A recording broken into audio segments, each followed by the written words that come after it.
Alright, if you clicked on this video, I assume you've experienced crippling, soul-shattering awkwardness. The kind that keeps you up at night, replaying in your head until you physically squirm in bed like a psycho. So today we're talking about the real awkward moments. Moments so mortifying they make you question your whole existence. Let's get into it. Kicking things off, we have saying a joke and then someone straight up replies with, "That's not funny." You ever crack a joke in a group, maybe even risk it all on a dark joke, and instead of laughter, someone just hits you with the deadpan delivery? That's not funny. Now you have three options, and all of them are bad. You're already cooked. Double down and try to explain why it is funny, which oftentimes, almost 95% of the time, makes it worse. 2, laugh nervously and pretend you don't care, even though you do. And 3, stare at the floor and contemplate your entire existence. The worst part is the silence. Nobody saves you. Nobody even fake laughs.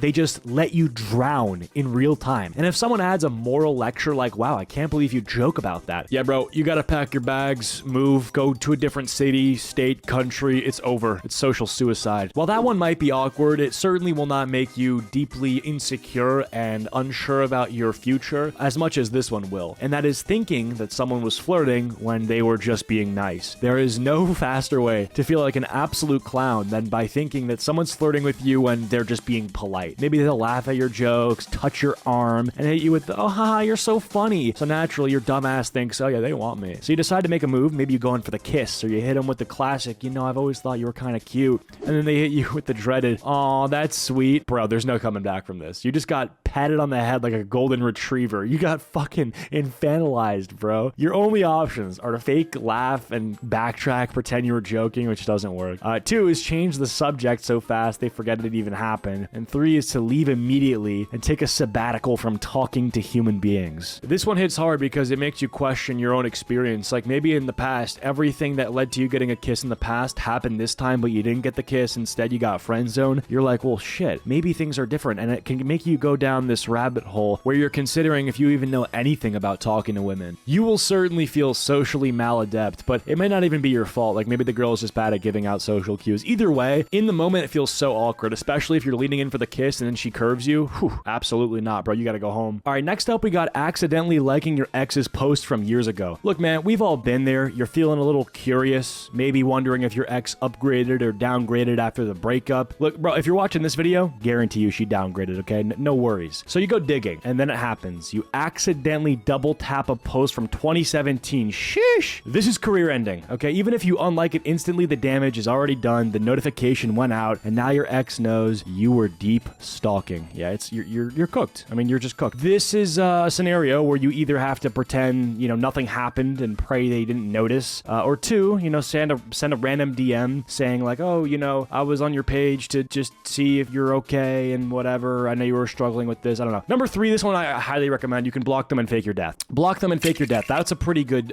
choice. Gets you out pretty safely. And yeah, I mean, look, there's no way you can explain why you're scrolling that far back unless you claim to have been possessed by a demon. I will say though, if you got some big ass balls, here's the hypothetical. Let's say she messages you like, "Hey, why'd you like my post? Why are you stalking me?" Whatever. First of all, any girl who's truly over you would not even bother. They wouldn't even send you the message. So that's one thing to keep in mind. And 2, let's say you find a post of her with her new man. The ballsiest thing you can do is just tell her, "Yeah, I mean, I was just checking out the downgrade. I hope you're enjoying that." It's petty. It gets you nowhere. Nothing gets accomplished, but it feels kind of cool to say, especially if it was a bad relationship. But yeah, if you're gonna stalk your ex, this is pretty obvious. Just do this on Google Chrome on your computer in incognito mode. Do not use your actual account. That seems like elementary school stuff, but some people make the mistake and it costs them. In a weird way, the worst thing that could happen with that is not that she confronts you and says, "Hey, that's rude, don't stalk me." It's actually that you end up talking to her again and then you get back in the relationship because, well, there's a reason you broke up. Next up is one that could potentially stop you from making a future best friend if this takes place. Basically, your stomach betrays you in a silent room, we'll say. We'll call it a classroom, a job interview, maybe church.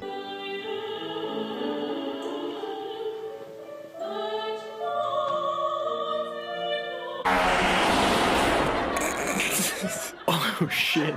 You're sitting there, dead silent, right? Suddenly, your stomach starts making noises straight out of a horror movie. I'm not talking about a light growl, I mean a full-on demonic wail sounds coming from inside you, and of course, it happens when there's zero background noise to cover it up, you know? Now everyone heard it, you could feel the eyes on you, and you have two choices. You could sit there and act like it didn't happen, fake cough to make it seem like the noise came from somewhere else. Either way, you're never recovering from this moment. If you were in the interview room, you're not getting the job. In the classroom, change schools. I don't know, flee the country. In church, change religions. You're cooked. There's so many scenarios where this gets avoided by pure RNG. Like if your stomach is really loud and you're farting, the background is also really loud, so no one hears it. It's fine. It cancels out. That's good. Or on the flip side, there's a loud background and there's no stomach noises, or a quiet background and there's no stomach noises. But the deadliest combo truly is the quiet background comboed with the loud stomach. It's over. I mean, you lost. All right, next up, we got taking a screenshot and getting caught. This one is public execution. You ever be on Snapchat taking a sneaky screenshot of something maybe spicy or someone's risky pic, a chat message you just need proof of, or a stupid selfie you just wanted to save for later, and then you see the worst words imaginable. Username, took a screenshot. Your entire soul leaves your body. They know. They know. They know. Even worse if they call you out for it. Bro, why'd you screenshot that? I don't know. I hit the wrong button. My phone glitched. It's just not true. Just throw your phone into traffic. There's zero coming back from this. You got caught in 4K. Now you look unhinged. I hate that these apps tell on you, man. Like, you're using the app, you're giving them business, and they just ruin it all for you. It's crazy. It's only fine when your friend sends you a meme, and instead of saving it to the camera roll, you take a screenshot, and then he's like, oh, you screenshot? Okay, I guess you screenshot. I guess you don't save. It doesn't matter. It's inconsequential. But the fact that these apps,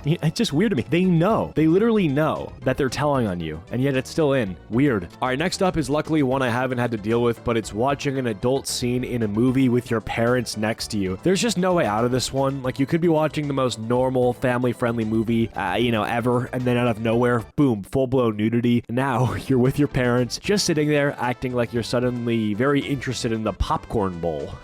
Even worse, one of them makes a comment. Ooh, that's a little much. Back in my day, they didn't show all this. Or the ultimate curse is kind of when they don't say anything. Just sitting there, marinating in the awkward silence. It is so weird. It's so brutal. But, I don't know. Maybe for some people, it's bonding in a weird way. Who knows? All right, let's dial it down a little bit. This one's awkward, but it's nowhere near some of the stuff we've gone over. Mishearing someone and then asking them to repeat themselves like 5 times in a row. Nothing makes you feel dumber than mishearing what someone says and then asking them to repeat it, and you just still don't catch it. So you got two choices. You can ask them to repeat it a 3rd time and then risk looking like an idiot, or fake laugh and pray it wasn't a question.